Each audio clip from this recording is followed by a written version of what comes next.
ত্রিপুরা রাজ্যে বিভিন্ন জায়গায় ঘটে চলেছে একের পর এক চুরির ঘটনা। ক্রমাগত বেড়ে চলেছে চোরেদের তাণ্ডব। এদিকে পুলিশ দাবি করছে যে নিরাপত্তা ব্যবস্থাকে বলিষ্ঠ করা হচ্ছে, কিন্তু অপরদিকে বাড়ছে চুরির ঘটনা, যা সাধারণ মানুষকে নিরাপত্তাহীনতায় ফেলেছে। এবার একই রাতে তেলিয়ামুড়া থানার অন্তর্গত দুটি বিদ্যালয় চুরির ঘটনা ঘটল। তেলিয়ামুড়া ইংরেজি মাধ্যম এবং দ্বাদশ শ্রেণী বিদ্যালয় এবং মোহরছড়া দ্বাদশ শ্রেণী বিদ্যালয়, একই সাথে দুটি বিদ্যালয়ে সংঘটিত চুরির ঘটনা সাধারণ মানুষকে চিন্তায় ফেলেছে, আতঙ্ক তৈরি করেছে মানুষের মনে। পুজোর প্রাক মুহূর্তে নিরাপত্তা ব্যবস্থা নিয়ে পুলিশের ভূমিকা নিয়ে প্রশ্ন চিহ্ন রয়ে যাচ্ছে।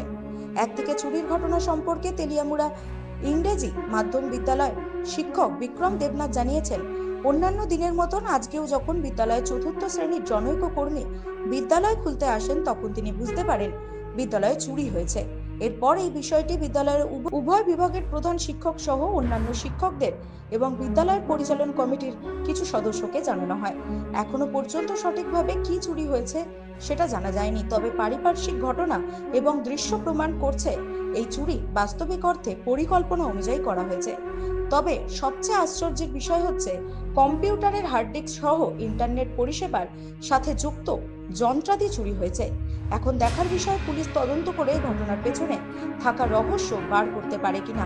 তেলিয়ামুড়া ইংরেজি মাধ্যম বিদ্যালয় এবং মোহরছড়া ইংরেজি মাধ্যম বিদ্যালয়ে চুরির ঘটনা সহ কম্পিউটারের বিভিন্ন যন্ত্রাংশ নিয়ে যাওয়া রীতিমতো গুঞ্জন তৈরি করেছে গোটা তেলিয়ামুড়া জুড়ে।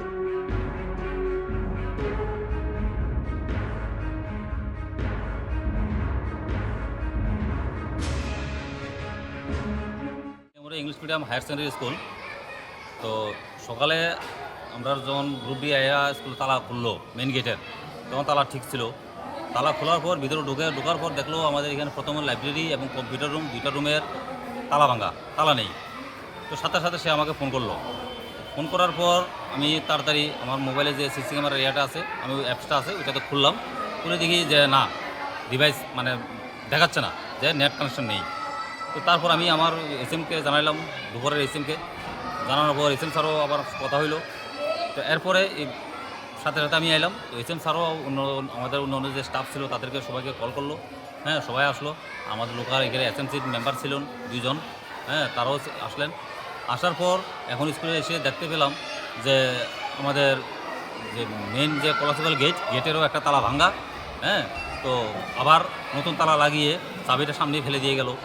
এর মধ্যে আমরা পরে থানাতে ফোন করলাম। থানাতে ফোন করার পরে থানার বাবুরা এখনও আসেননি, কিন্তু ওরাও আসবেন।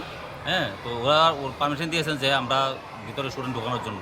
তো সকালে স্টুডেন্টকে আমরা দুইটা রুমে ঢুকিয়েছি।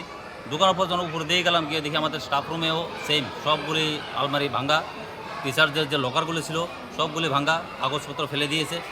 তারপর আমাদের এসএম স্যারের রুমে যে এখানে আসার পরে দেখলাম যেখানে আলমারি ভাঙ্গা, সব কাগজপত্র মানে নথিপত্র সব এলোমেলো করে রেখেছে। তারপর আমাদের যে সিসি ক্যামেরার যে হার্ড ডিস্কটা, হ্যাঁ, মেন যে বক্সটা, ওইটা নিয়ে গেলো। এবং আমাদের স্টাফ রুমে যে মডেমটা ছিল নেটের, ওইটাও খুলে তারা নিয়ে গেলো। মানে তারা কোনো রেকর্ডই রাখলো না যে তারা চুরি করছে, করছে। তো পরে দেখতে পেলাম কি, পাশে দেখলাম যে কয়েলও আছে। হ্যাঁ, তো গতদিন বৃষ্টি ছিল, যদি এটা আগের কয়েল থাকতো তাহলে যে ভিজা থাকতো, কিন্তু দেখা যায় শুকনা কয়েল। তো এতে বোঝা গেল যে রাত্রে তারা কয়েল টয়েল সব নিয়ে তারা এখানে এসছে। কি চুরি হয়েছে?